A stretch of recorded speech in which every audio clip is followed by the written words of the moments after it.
ಎಲ್ರಿಗೂ ನಮಸ್ಕಾರ ಫ್ರೆಂಡ್ಸ್, ಇವತ್ತಿನ ವಿಡಿಯೋದಲ್ಲಿ ನಾನು ನಿಮಗೆ ತಿಳಿಸಿರುವಂತ ಒಂದು ಮಾಹಿತಿ ಯಾವುದಪ್ಪ ಅಂತಂದ್ರೆ ಪ್ರಧಾನಮಂತ್ರಿ ಫಸಲ್ ಬಿಮಾ ಯೋಜನೆಗೆ ಆನ್ಲೈನ್ ಮುಖಾಂತರ ಯಾವ ರೀತಿ ಅರ್ಜಿಯನ್ನು ಸಲ್ಲಿಸೋದು ಅನ್ನೋದನ್ನ ಇವತ್ತಿನ ವಿಡಿಯೋದಲ್ಲಿ ನಾನು ನಿಮಗೆ ತಿಳಿಸ್ಕೊಡ್ತೀನಿ. ಯಾಕಂತಂದ್ರೆ ಬಹಳಷ್ಟು ಮಂದಿ ರೈತರು ಪ್ರಧಾನಮಂತ್ರಿ ಫಸಲ್ ಬಿಮಾ ಯೋಜನೆಯ ಒಂದು ಲಾಭವನ್ನ ಪಡಿತಾ ಇಲ್ಲ ಅಂತ ಹೇಳ್ಬೋದು. ಅಂದ್ರೆ ನಿನ್ನೆ ಬಂದಿರುವಂತ ಒಂದು ಹೊಸ ಅಪ್ಡೇಟ್ ಏನಪ್ಪಾ ಅಂತಂದ್ರೆ ಪ್ರಧಾನಮಂತ್ರಿ ಫಸಲ್ ಬಿಮಾ ಯೋಜನೆಗೆ ಆನ್ಲೈನ್ ನಲ್ಲಿ ಅರ್ಜಿಯನ್ನ ಹಾಕೋಕೆ ಸ್ಟಾರ್ಟ್ ಮಾಡಿದ್ದಾರೆ ಅಂತ ಹೇಳ್ಬೋದು. ಅಂದ್ರೆ ಪ್ರಧಾನಮಂತ್ರಿ ಫಸಲ್ ಬಿಮಾ ಯೋಜನೆಗೆ ಒಂದು ಅರ್ಜಿಯನ್ನ ಆನ್ಲೈನ್ ಮುಖಾಂತರ ಸಲ್ಲಿಸೋದ್ರಿಂದ ರೈತರಿಗೆ ಬಹಳಷ್ಟು ಲಾಭಗಳು ಆಗ್ತಾವ ಅಂತಾನೆ ಹೇಳ್ಬೋದು. ಆ ಲಾಭಗಳು ಯಾವಪ್ಪ ಅಂತಂದ್ರೆ ಏನು ರೈತರು ಏನಿರ್ತಾರೆ ತಮ್ಮ ಹೊಲದಲ್ಲಿ ಬೆಳೆದಂತ ಬೆಳೆಗಳ ನಷ್ಟ ಆಯ್ತಪ್ಪ ಅಂತಂದ್ರೆ ಅಂತ ಒಂದು ಬೆಳೆ ನಷ್ಟ ಪರಿಹಾರನ ಈ ಒಂದು ಯೋಜನೆಗೆ ಅರ್ಜಿಯನ್ನು ಸಲ್ಲಿಸಿದ್ರೆ ಸಿಗುತ್ತೆ ಅಂತಾನೆ ಹೇಳ್ಬೋದು. ಅಂದ್ರೆ ಬೆಳೆ ನಷ್ಟ ಅಂತಂದ್ರೆ ಯಾವ ರೀತಿಯಪ್ಪ ಅಂತಂದ್ರೆ ನಿಮ್ಗೆ ಗೊತ್ತಿರ್ಬೋದು, ಒಂದು ಯಾವುದೇ ಒಂದು ಜಾಸ್ತಿ ಒಂದು ಮಳೆ ಆಗೋದ್ರಿಂದ ಬೆಳೆ ನಷ್ಟ ಆಗುತ್ತೆ, ಮತ್ತೆ ಯಾವುದೇ ಒಂದು ಮಳೆ ಬಂದು ಜಾಸ್ತಿ ಒಂದು ಪ್ರವಾಹ ಬರೋದ್ರಿಂದ ಒಂದು ಬೆಳೆ ನಷ್ಟ ಆಗುತ್ತೆ ಅಂತ ಹೇಳ್ಬೋದು. ಹಾಗೂ ಅದೇ ರೀತಿಯಾಗಿ ಜಾಸ್ತಿ ಬಿರುಗಾಳಿ ಈ ರೀತಿಯಾಗಿ ಬಂದಾಗ ಬೆಳೆ ನಷ್ಟ ಆಗುತ್ತೆ. ಮತ್ತೆ ನಿಮಗೆ ಗೊತ್ತಿರ್ಬೋದು ಬಹಳಷ್ಟು ರೋಗ ರುಜಿನಗಳಿಂದ ಒಂದು ಬೆಳೆ ನಷ್ಟ ಆಗುವಂತ ಒಂದು ಚಾನ್ಸಸ್ ಕೂಡ ಇರುತ್ತೆ. ಮತ್ತೆ ಮಳೆಗಾಲದಲ್ಲಿ ಆಲಿಕಲ್ ಮಳೆ ಅಂತ ಬೀಳುತ್ತೆ ಫ್ರೆಂಡ್ಸ್. ಆ ಒಂದು ಆಲಿಕಲ್ ಮಳೆ ಆಗೋದ್ರಿಂದ ಕೂಡ ಬಹಳಷ್ಟು ರೈತರ ಒಂದು ಬೆಳೆ ನಷ್ಟ ಆಗುವಂತ ಒಂದು ಚಾನ್ಸಸ್ ಕೂಡ ಇರುತ್ತೆ. ಹಾಗಾದ್ರೆ ಈ ಎಲ್ಲ ನಷ್ಟಗಳಿಂದ ಒಂದು ರೈತರು ಲಾಭವನ್ನ ಪಡಿಬೇಕಪ್ಪ ಅಂತಂದ್ರೆ ಈ ಒಂದು ಪ್ರಧಾನ ಮಂತ್ರಿ ಫಸಲ್ ಬಿಮಾ ಯೋಜನೆಗೆ ಆನ್ಲೈನ್ ಮುಖಾಂತರ ಅರ್ಜಿಯನ್ನ ಸಲ್ಲಿಸಬೇಕಾಗುತ್ತೆ. ಅಂದ್ರೆ ಇಲ್ಲಿ ಈ ಒಂದು ಪ್ರಧಾನ ಮಂತ್ರಿ ಫಸಲ್ ಬಿಮಾ ಯೋಜನೆಗೆ ಅರ್ಜಿಯನ್ನ ಸಲ್ಲಿಸಿ ಏನಾದ್ರೂ ಬೆಳೆ ನಷ್ಟ ಆಯ್ತಪ್ಪ ಅಂತಂದ್ರೆ ಇದರ ಒಂದು ಲಾಭವನ್ನ ಅಂದ್ರೆ ಬೆಳೆ ನಷ್ಟ ಪರಿಹಾರವನ್ನ ರೈತರು ಪಡಿಬಹುದು. ಹಾಗಾದ್ರೆ ಬನ್ನಿ ಫ್ರೆಂಡ್ಸ್, ಇವತ್ತಿನ ವಿಡಿಯೋದಲ್ಲಿ ಪ್ರಧಾನ ಮಂತ್ರಿ ಫಸಲ್ ಬಿಮಾ ಯೋಜನೆಗೆ ಆನ್ಲೈನ್ ಮುಖಾಂತರ ಯಾವ ರೀತಿ ಅರ್ಜಿಯನ್ನ ಸಲ್ಲಿಸೋದು ಹಾಗೂ ಅದಕ್ಕೆ ಏನೆಲ್ಲ ದಾಖಲಾತಿಗಳು ಬೇಕಾಗ್ತವೆ, ಮತ್ತೆ ಹೊಸದಾಗಿ ಒಂದು ಪ್ರಧಾನ ಮಂತ್ರಿ ಫಸಲ್ ಬಿಮಾ ಯೋಜನೆಗೆ ರಿಜಿಸ್ಟ್ರೇಷನ್ ಯಾವ ರೀತಿ ಮಾಡೋದು, ಮತ್ತೆ ಆನ್ಲೈನ್ ನಲ್ಲಿ ಈ ಒಂದು ಯೋಜನೆಗೆ ಯಾವ ರೀತಿ ಅರ್ಜಿಯನ್ನು ಸಲ್ಲಿಸೋದು ಅನ್ನೋದನ್ನ ಸಂಪೂರ್ಣವಾದಂತಹ ಮಾಹಿತಿನ ಇವತ್ತಿನ ವಿಡಿಯೋದಲ್ಲಿ ನಾನು ನಿಮಗೆ ತಿಳಿಸ್ತೀನಿ. ನೋಡಿ ಫ್ರೆಂಡ್ಸ್, ಮೊದಲಿಗೆ ನೀವು ಪ್ರಧಾನ ಮಂತ್ರಿ ಫಸಲ್ ಬಿಮಾ ಯೋಜನೆಗೆ ಸಂಬಂಧಪಟ್ಟಂತ ಒಂದು ಅಫಿಷಿಯಲ್ ವೆಬ್ಸೈಟ್ ನ ನಾವು ಓಪನ್ ಮಾಡ್ಕೊಬೇಕಾಗುತ್ತೆ. ಈ ಒಂದು ಅಫಿಷಿಯಲ್ ವೆಬ್ಸೈಟ್ ಲಿಂಕ್ ಅನ್ನ ಕೆಳಗಡೆ ಡಿಸ್ಕ್ರಿಪ್ಷನ್ ಬಾಕ್ಸ್ ನಲ್ಲಿ ಹಾಕಿರ್ತೀನಿ, ಅಲ್ಲಿಂದ ನೀವು ಡೈರೆಕ್ಟ್ ಆಗಿ ಓಪನ್ ಮಾಡ್ಕೊಬಹುದು. ಇದು ಒಂದು ಪ್ರಧಾನ ಮಂತ್ರಿ ಫಸಲ್ ಬಿಮಾ ಯೋಜನೆಗೆ ಸಂಬಂಧಪಟ್ಟಂತ ಅಫಿಷಿಯಲ್ ವೆಬ್ಸೈಟ್ ಆಗಿದೆ ಅಂತ ಹೇಳ್ಬೋದು. ಈ ಒಂದು ಅಫಿಷಿಯಲ್ ವೆಬ್ಸೈಟ್ ನ ನೀವು ಓಪನ್ ಮಾಡ್ಕಿದ ನಂತರ ಇಲ್ಲಿ ನೀವು ನೋಡ್ತಿರ್ಬೋದು ಫಾರ್ಮರ್ ಕಾರ್ನರ್ ಅಂತ ಒಂದು ವೆಬ್ಸೈಟ್ಗೆ ಆಪ್ಷನ್ ಕಾಣ್ತಾ ಇದೆ. ಈ ಒಂದು ಫಾರ್ಮರ್ ಕಾರ್ನರ್ ಮೇಲೆ ನೀವು ಕ್ಲಿಕ್ ಮಾಡಬೇಕಾಗುತ್ತೆ. ಇಲ್ಲಿ ಕ್ಲಿಕ್ ಮಾಡಿದ ನಂತರ ನಿಮಗೆ ಎರಡು ರೀತಿಯ ಆಪ್ಷನ್ ಬರುತ್ತೆ. ಮೊದಲಿಗೆ ನೀವೇನಾದರೂ ಒಂದು ರಿಜಿಸ್ಟ್ರೇಷನ್ ಮಾಡ್ಕೊಂಡು ಅಂದ್ರೆ ಮೊದಲಿಗೆ ನೀವೇನಾದರೂ ಈ ಒಂದು ಫಸಲ್ ಬಿಮಾ ಯೋಜನೆಗೆ ಒಂದು ಅಪ್ಲೈನ ಮಾಡಿದ್ರೆ ಅವರು ಮತ್ತೆ ಒಂದು ರಿಜಿಸ್ಟ್ರೇಷನ್ ಆಗುವಂತ ಅವಶ್ಯಕತೆ ಇರುವುದಿಲ್ಲ. ಅಂದ್ರೆ ಡೈರೆಕ್ಟ್ ಆಗಿ ಲಾಗಿನ್ ಫಾರ್ಮರ್ ಅಂತ ಇದೆಯಲ್ಲ, ಇಲ್ಲಿಂದ ಅವ್ರ ಮೊಬೈಲ್ ನಂಬರ್ನ ಹಾಕಿಕೊಂಡು ಡೈರೆಕ್ಟ್ ಆಗಿ ಲಾಗಿನ್ ಮಾಡ್ಕೊಂಡು ಒಂದು ಪ್ರಧಾನ ಮಂತ್ರಿ ಫಸಲ್ ಬಿಮಾ ಯೋಜನೆಗೆ ಅರ್ಜಿಯನ್ನ ಸಲ್ಲಿಸಬಹುದು. ಆದರೆ ಹೊಸದಾಗಿ ಇದೇ ಫಸ್ಟ್ ಅಪ್ ನಾವು ಆನ್ಲೈನ್ ಮುಖಾಂತರ ಒಂದು ಫಸಲ್ ಬಿಮಾ ಯೋಜನೆಗೆ ಅರ್ಜಿಯನ್ನು ಸಲ್ಲಿಸ್ತಾ ಇದೀವಿ ಅಂತಂದ್ರೆ ಇಲ್ಲಿ ಗೆಸ್ಟ್ ಫಾರ್ಮರ್ ಅಂತ ಒಂದು ಆಪ್ಷನ್ ಇದೆಯಲ್ಲ, ಈ ಒಂದು ಆಪ್ಷನ್ ಮೇಲೆ ನಾವು ಕ್ಲಿಕ್ ಮಾಡಬೇಕಾಗುತ್ತೆ. ಅಂದ್ರೆ ಹೊಸದಾಗಿ ಒಂದು ರಿಜಿಸ್ಟ್ರೇಷನ್ ಮಾಡ್ಕೊಂಡು ಯಾವ ರೀತಿ ಆನ್ಲೈನ್ ಮುಖಾಂತರ ಪ್ರಧಾನ ಮಂತ್ರಿ ಫಸಲ್ ಬಿಮಾ ಯೋಜನೆಗೆ ಅರ್ಜಿಯನ್ನು ಸಲ್ಲಿಸೋದು ಅನ್ನೋದನ್ನು ಕೂಡ ನಾನು ಇಲ್ಲಿ ಡೈರೆಕ್ಟ್ ಆಗಿ ನಿಮಗೆ ತಿಳಿಸ್ಕೊಡ್ತೀನಿ. ಹೊಸದಾಗಿ ಅರ್ಜಿಯನ್ನು ಸಲ್ಲಿಸೋರು ಗೆಸ್ಟ್ ಫಾರ್ಮರ್ ಮೇಲೆ ನೀವು ಕ್ಲಿಕ್ ಮಾಡಬೇಕಾಗುತ್ತೆ. ಇಲ್ಲಿ ಗೆಸ್ಟ್ ಫಾರ್ಮರ್ ಮೇಲೆ ಅಂತ ಕ್ಲಿಕ್ ಮಾಡಿ ಇಲ್ಲಿ ಯಾವ ರೀತಿ ನ್ಯೂ ರಿಜಿಸ್ಟ್ರೇಷನ್ ನಾವು ಮಾಡ್ಕೊಬೇಕು ಅನ್ನೋದನ್ನ ನಾನು ಇಲ್ಲಿ ನಿಮಗೆ ತಿಳಿಸ್ಕೊಡ್ತೀನಿ. ಅಂದ್ರೆ ಮೊದಲಿಗೆ ಯಾರು ಈ ಒಂದು ಫಸಲ್ ಬಿಮಾ ಯೋಜನೆಗೆ ಅರ್ಜಿಯನ್ನು ಸಲ್ಲಿಸುತ್ತಾರೋ ಆ ರೈತರ ಒಂದು ಫುಲ್ ಹೆಸರನ್ನ ಹಾಕಬೇಕಾಗುತ್ತೆ. ಹೆಸರನ್ನ ಹಾಕಿದ ನಂತರ ಅವರ ಒಂದು ತಂದೆ ಹೆಸರನ್ನ ನಾವು ಇಲ್ಲಿ ಕೆಳಗಡೆ ಹಾಕಬೇಕಾಗುತ್ತೆ. ಅಂದ್ರೆ ಮೇಲೆ ರಿಲೇಶನ್ಶಿಪ್ ಸನ್ ಆಫ್ ಅಂತ ನಾವು ಸೆಲೆಕ್ಟ್ ಮಾಡ್ಕೊಬೇಕಾಗುತ್ತೆ. ಒಂದು ವೇಳೆ ಇಲ್ಲಿ ರೈತರು ಏನಾದರೂ ಹೆಣ್ಮಕ್ಳಾಗಿ ಅವರು ಅರ್ಜಿಯನ್ನು ಸಲ್ಲಿಸ್ತಾ ಇದ್ರೆ ಇಲ್ಲಿ ಗಂಡಂದು ಅಂದ್ರೆ ವೈಫ್ ಆಫ್ ಅನ್ನ ನಾವು ಸೆಲೆಕ್ಟ್ ಮಾಡ್ಕೊಬೇಕಾಗುತ್ತೆ. ಒಂದು ವೇಳೆ ಗಂಡ್ಮಕ್ಳಾಗಿದ್ರೆ ಸನ್ ಆಫ್ ಅಂತ ಸೆಲೆಕ್ಟ್ ಮಾಡ್ಕೊಂಡು ಇಲ್ಲಿ ತಂದೆ ಹೆಸರನ್ನ ಹಾಕಬೇಕಾಗುತ್ತೆ. ತಂದೆ ಹೆಸರನ್ನ ಹಾಕಿದ ನಂತರ ಇಲ್ಲಿ ಒಂದು ನಿಮ್ಮ ಒಂದು ಮೊಬೈಲ್ ನಂಬರ್ ಅಂದ್ರೆ ಆಧಾರ್ ಕಾರ್ಡ್ಗೆ ಲಿಂಕ್ ಆಗಿರುವಂತ ಒಂದು ಮೊಬೈಲ್ ನಂಬರ್ ಏನಿರುತ್ತಲ್ಲ ಆ ಒಂದು ಮೊಬೈಲ್ ನಂಬರ್ನ ಹಾಕಿ ಇಲ್ಲಿ ವೆರಿಫೈ ಅಂತ ಕ್ಲಿಕ್ ಮಾಡಬೇಕಾಗುತ್ತೆ.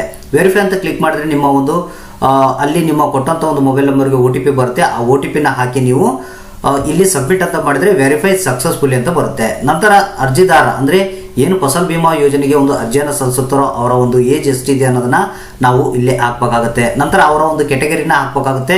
ಅವರು ಯಾವ ಒಂದು ಕೆಟಗರಿ ಬರ್ತಾರೋ ಅನ್ನೋದನ್ನ ಇಲ್ಲಿ ನಾವು ಕ್ಲಿಕ್ ಮಾಡಿದ್ರೆ ಅಲ್ಲಿಂದ ನಾವು ಕೆಟಗರಿನ ಸೆಲೆಕ್ಟ್ ಮಾಡ್ಕೊಬೇಕಾಗುತ್ತೆ. ನಂತರ ಮೇಲ ಫಿಮೇಲ ಅನ್ನೋದನ್ನ ನಾವು ಇಲ್ಲಿ ಹಾಕಬೇಕಾಗುತ್ತೆ. ಮತ್ತೆ ಫಾರ್ಮರ್ ಟೈಪ್ ಅಂದ್ರೆ ನೀವು ಏನು ಸಣ್ಣ ರೈತರ ಅಥವಾ ಏನು 2 ಎಕರೆಗಿನ ಮೇಲೆ ಇರುವಂತ ಜಾಸ್ತಿ ಭೂಮಿಯನ್ನು ಹೊಂದಿದ್ರು ಅನ್ನೋದನ್ನ ನೀವು ಇಲ್ಲಿ ಸೆಲೆಕ್ಟ್ ಮಾಡ್ಕೊಬೇಕಾಗುತ್ತೆ.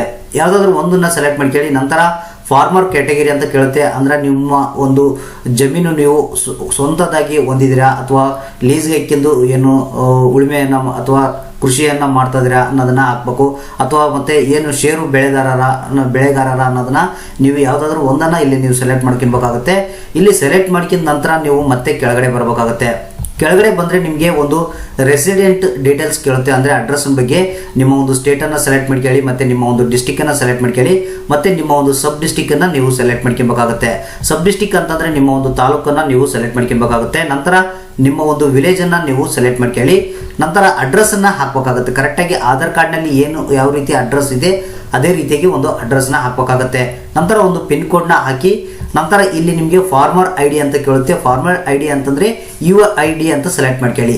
ಯು ಐ ಡಿ ಅಂತಂದರೆ ಆಧಾರ್ ಕಾರ್ಡ್ ಫ್ರೆಂಡ್ಸ್. ನಿಮಗೆ ಆಧಾರ್ ಕಾರ್ಡ್ ನಂಬರ್ನ ನಾವು ಕೆಳಗಡೆ ಹಾಕಬೇಕಾಗುತ್ತೆ. ಹಾಕಿದ ನಂತರ ಇಲ್ಲಿ ರೈಟ್ ಸೈಡ್ಗೆ ವೆರಿಫೈ ಅಂತಿದೆ, ಆಧಾರ್ ಕಾರ್ಡ್ ವೆರಿಫೈ ಮಾಡಬೇಕು. ನೀವು ವೆರಿಫೈ ಅಂತ ಕ್ಲಿಕ್ ಮಾಡಿದ್ರೆ ನಿಮ್ಮ ಆಧಾರ್ ಕಾರ್ಡ್ಗೆ ಲಿಂಕ್ ಆಗಿರುವಂಥ ಒಂದು ಮೊಬೈಲ್ ನಂಬರ್ಗೆ ಒಂದು ಒ ಟಿ ಪಿ ಬರುತ್ತೆ. ಆ ಒ ಟಿ ಪಿನ ಹಾಕಿ ಸಬ್ಮಿಟ್ ಮಾಡಿದ್ರೆ ಇಲ್ಲಿ ಆಧಾರ್ ಕಾರ್ಡ್ ವೆರಿಫೈ ಕೂಡ ನಿಮಗೆ ಆಗುತ್ತೆ ಅಂತಲೇ ಹೇಳ್ಬೋದು.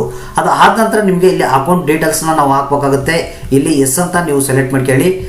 ನಂತರ ನಿಮ್ಮ ಒಂದು ಅಕೌಂಟ್ ಡೀಟೇಲ್ಸ್ಗೆ ಸಂಬಂಧಪಟ್ಟಂತೆ ನಿಮ್ಮ ಸ್ಟೇಟ್ ಯಾವುದು, ಡಿಸ್ಟಿಕ್ ಯಾವುದು, ಮತ್ತು ನಿಮ್ಮ ಒಂದು ಅಕೌಂಟ್ ಯಾವ ಒಂದು ಬ್ಯಾಂಕ್ನಲ್ಲಿದೆ ಅನ್ನೋದನ್ನು ಆ ಬ್ಯಾಂಕ್ ಹೆಸರನ್ನ ನಾವು ಇಲ್ಲಿ ಚೂಸ್ ಮಾಡ್ಕೊಬೇಕಾಗುತ್ತೆ.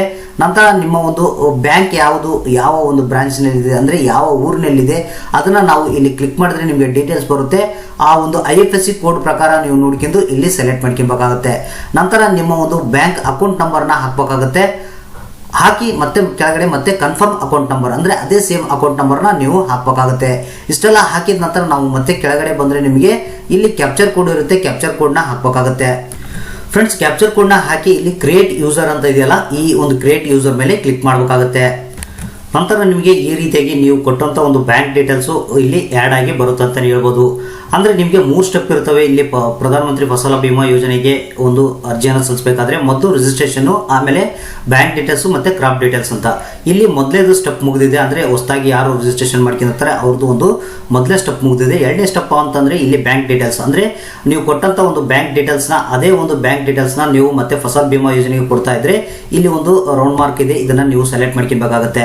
ಅಥವಾ ನೀವು ಬೇರೆ ಒಂದು ಏನಾದರೂ ಒಂದು ಬ್ಯಾಂಕನ್ನು ಆ್ಯಡ್ ಮಾಡ್ತಾರೆ, ಬ್ಯಾಂಕ್ ಡೀಟೇಲ್ಸ್ನ ಆ್ಯಡ್ ಮಾಡ್ತಾ ಅಂತಂದರೆ ಇಲ್ಲಿ ಆ್ಯಡ್ ನ್ಯೂ ಬ್ಯಾಂಕ್ ಡೀಟೇಲ್ಸ್ ಅಂತ ಇದೆಯಲ್ಲ, ಇದ್ರ ಮೇಲೆ ಕ್ಲಿಕ್ ಮಾಡಿ ಆ್ಯಡ್ ಮಾಡಬೇಕಾಗುತ್ತೆ. ಇಲ್ಲಿ ನಾನು ಅದೇ ಬ್ಯಾಂಕ್ ಡೀಟೇಲ್ಸ್ನೇ ಮೊದಲಿಗೆ ಏನು ಕೊಟ್ಟಿರ್ತೀವಲ್ಲ ನಾವು ಅದೇ ಡೀಟೇಲ್ಸ್ನ ನಾನು ಇಲ್ಲಿ ಸೆಲೆಕ್ಟ್ ಮಾಡ್ಕಿದ್ದೀನಿ. ಸೆಲೆಕ್ಟ್ ಮಾಡ್ಕಿದ ನಂತರ ನಾವು ಇಲ್ಲಿ ಮತ್ತೆ ಕೆಳಗಡೆ ನೆಕ್ಸ್ಟ್ ಅಂತ ಇದೆ ನೋಡಿ ಫ್ರೆಂಡ್ಸ್, ಈ ನೆಕ್ಸ್ಟ್ ಅಂತ ಕ್ಲಿಕ್ ಮಾಡಬೇಕಾಗುತ್ತೆ. ನೆಕ್ಸ್ಟ್ ಅಂತ ಕ್ಲಿಕ್ ಮಾಡಿದ್ರೆ ನಿಮಗೆ ಬ್ಯಾಂಕ್ ಡೀಟೇಲ್ಸ್ ಕೂಡ ಇಲ್ಲಿ ಮುಗಿಯುತ್ತೆ. ನಂತರ ಲಾಸ್ಟ್ ಒಂದು ಕ್ರಾಪ್ ಡೀಟೇಲ್ಸ್ ಇರುತ್ತೆ. ಕ್ರಾಪ್ ಡೀಟೇಲ್ಸ್ ಅಂತಂದರೆ ಇಲ್ಲಿ ನಿಮಗೆ ಮೊದಲಿಗೆ ನಿಮ್ಮ ಒಂದು ರಾಜ್ಯವನ್ನು ನೀವು ಇಲ್ಲಿ ಸೆಲೆಕ್ಟ್ ಮಾಡ್ಕೊಬೇಕಾಗುತ್ತೆ.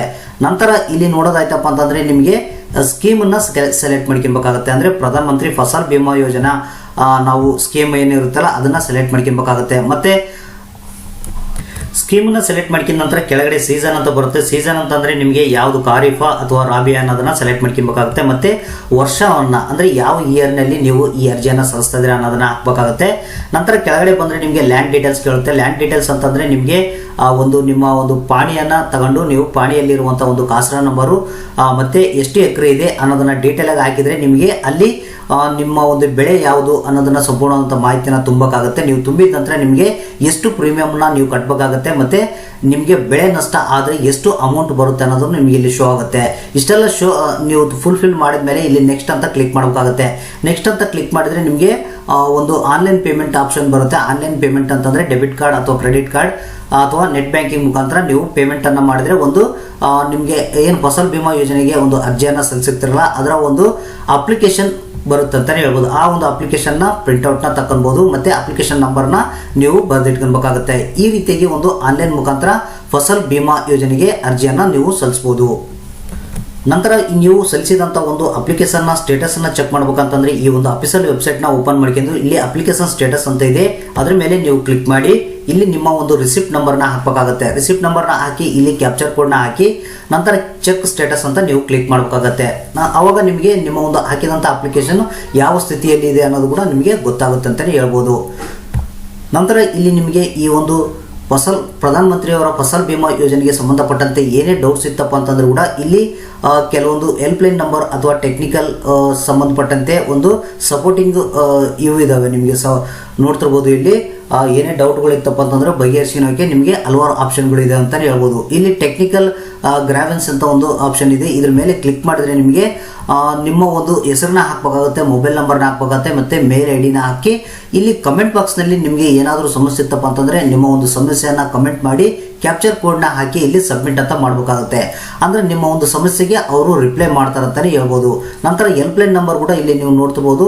ಇಲ್ಲಿ ಹೆಲ್ಪ್ಲೈನ್ ನಂಬರ್ ಅಂತ ಲಾಸ್ಟ್ಗಿದೆ, ಇಲ್ಲಿ ಕ್ಲಿಕ್ ಮಾಡಿದ್ರೆ ನಿಮಗೆ ಒಂದು ಇಮೇಲ್ ಐ ಡಿ ಕೂಡ ಬರುತ್ತೆ. ನಿಮಗೆ ಈ ಒಂದು ಇಮೇಲ್ ಐ ಡಿಗೆ ನೀವು ಕಾಂಟ್ಯಾಕ್ಟ್ ಮಾಡೋದ್ರ ಮುಖಾಂತರ ನಿಮ್ಮ ಒಂದು ಸಮಸ್ಯೆಯನ್ನು ನೀವು ಬಗೆಹರಿಸ್ಕೊಳ್ಬೋದು. ಹಾಗೂ ಅದೇ ರೀತಿಯಾಗಿ ನಿಮಗೆ ಒಂದು ಬೆಳೆ ನಷ್ಟ ಆಯ್ತಪ್ಪ, ನೀವು ಈ ಒಂದು ಯೋಜನೆಗೆ ಅರ್ಜಿಯನ್ನು ಸಲ್ಲಿಸಿದ ಮೇಲೆ ಒಂದು ಬೆಳೆ ನಷ್ಟ ಆಯಿತು, ಅದಕ್ಕೆ ನಾವು ಯಾರನ್ನ ಕಾಂಟ್ಯಾಕ್ಟ್ ಮಾಡ್ಬೇಕಪ್ಪ ಅಂತಂದರೆ ಒಂದು ಬೆಳೆ ನಷ್ಟ ಆದ ನಂತರ ನಿಮಗೆ 72 ಗಂಟೆ ನಿಮಗೆ ಕಾಲಾವಕಾಶ ಇರುತ್ತೆ. ಆ 72 ಗಂಟೆ ಒಳಗಡೆ ನೀವು ಏನು ಇಲ್ಲಿ ಇನ್ಶೂರೆನ್ಸ್ ಪ್ರೀಮಿಯಂ ನಿಮಗೆ ರಿಪೋರ್ಟ್ ಕ್ರಾಪ್ ಲಾಸ್ ಅಂತ ಒಂದು ಆಪ್ಷನ್ ಕಾಣ್ತಾ ಇದೆ. ಅಂದರೆ ಇನ್ಶೂರೆನ್ಸ್ ಕಂಪ್ನಿಯವರಿಗೆ ನೀವು ರಿಪೋರ್ಟ್ ಮಾಡಬೇಕಾಗತ್ತೆ. ಅಂದರೆ ಬೆಳೆ ನಷ್ಟ ಆಗಿ 72 ಗಂಟೆ ಒಳಗಡೆ ನೀವು ರಿಪೋರ್ಟ್ ಮಾಡಬೇಕಾಗುತ್ತೆ. ರಿಪೋರ್ಟ್ ಕ್ರಾಪ್ ಲಾಸ್ ಅಂತ ಒಂದು ಆಪ್ಷನ್ ಇದೆ ಇಲ್ಲಿ ಹೋಮ್ ಪೇಜ್ನಲ್ಲಿ ಬಂದರೆ ಈ ಒಂದು ಆಪ್ಷನ್ ಮೇಲೆ ನಾವು ಕ್ಲಿಕ್ ಮಾಡಬೇಕಾಗುತ್ತೆ. ನೀವು ನೋಡ್ತಿರುವ ಫ್ರೆಂಡ್ಸ್, ನಿಮಗೆ ಎಲ್ಲ ಇನ್ಶೂರೆನ್ಸ್ ಕಂಪ್ನಿಯ ಒಂದು ಟೋಲ್ ಫ್ರೀ ನಂಬರ್ಗಳು ನಿಮಗೆ ಈ ರೀತಿಯಾಗಿ ಓಪನ್ ಆಗುತ್ತೆ. ಅಂದರೆ ಎಲ್ಲ ಒಂದು ಇನ್ಶೂರೆನ್ಸ್ ಕಂಪ್ನಿಗಳ ಒಂದು ಟೋಲ್ ಫ್ರೀ ನಂಬರ್ ಇರುತ್ತೆ. ಈ ಒಂದು ಟೋಲ್ ಫ್ರೀ ನಂಬರ್ಗೆ ಕಾಲ್ ಮಾಡಿ ನಿಮ್ಮ ಒಂದು ಬೆಳೆ ನಷ್ಟದ ಬಗ್ಗೆ ನೀವು ಮಾಹಿತಿಯನ್ನು ನೀಡಿ ನಿಮಗೆ ಒಂದು ಬೆಳೆ ನಷ್ಟದ ಒಂದು ನಷ್ಟ ಪರಿಹಾರವನ್ನು ನೀವು ಪಡಿಬೋದು. ಹಾಗೂ ಅದೇ ರೀತಿಯಾಗಿ ಆನ್ಲೈನ್ ಮುಖಾಂತರ ಒಂದು ಅರ್ಜಿಯನ್ನು ಸಲ್ಲಿಸೋಕೆ ಲಾಸ್ಟ್ ಡೇಟನ್ನು ನಾವು ನೋಡೋದಾಯ್ತಪ್ಪ ಅಂತಂದರೆ ಒಂದು ರಾಬಿ ಬೆಳೆಗೆ ಸಂಬಂಧಪಟ್ಟಂತೆ ಡಿಸೆಂಬರ್ 31ರವರೆಗೆ ಒಂದು ಲಾಸ್ಟ್ ಡೇಟನ್ನು ಕೊಟ್ಟಿದ್ದಾನೆ. ಮತ್ತು ಖಾರಿಫ್ ಬೆಳೆಗೆ ನೋಡೋದಾಯ್ತಪ್ಪ ಅಂತಂದರೆ ಜುಲೈ 31ರವರೆಗೆ ಲಾಸ್ಟ್ ಡೇಟನ್ನು ಕೊಟ್ಟಿದ್ದಾನೆ ಅಂತಲೇ ಹೇಳ್ಬೋದು. ಇದರೆಲ್ಲ ಆನ್ಲೈನ್ ಮುಖಾಂತರ ಪ್ರಧಾನಮಂತ್ರಿ ಫಸಲ್ ಬಿಮಾ ಯೋಜನೆಗೆ ಯಾವ ರೀತಿ ರಿಜಿಸ್ಟ್ರೇಷನ್ ಅಥವಾ ಆನ್ಲೈನ್ನಲ್ಲಿ ಅಪ್ಲಿಕೇಶನ್ ಸಲ್ಲಿಸೋದು ಅನ್ನೋದನ್ನ ಈ ವಿಡಿಯೋ ಲೈಕ್ ಆಗಿರ್ತದೆ ಅನ್ಕೊಂಡಿರ್ತೀನಿ. ಒಂದು ಲೈಕ್ ಆಯ್ತಪ್ಪ ಅಂತಂದರೆ ಈ ವಿಡಿಯೋಕ್ಕೆ ಒಂದು ಲೈಕ್ ಮಾಡಿ, ತಪ್ಪದ ನಿಮ್ಮ ಎಲ್ಲ ಒಂದು ರೈತ ಬಾಂಧವರಿಗೆ ಈ ವಿಡಿಯೋನ ತಪ್ಪದೆ ಶೇರ್ ಮಾಡಿ.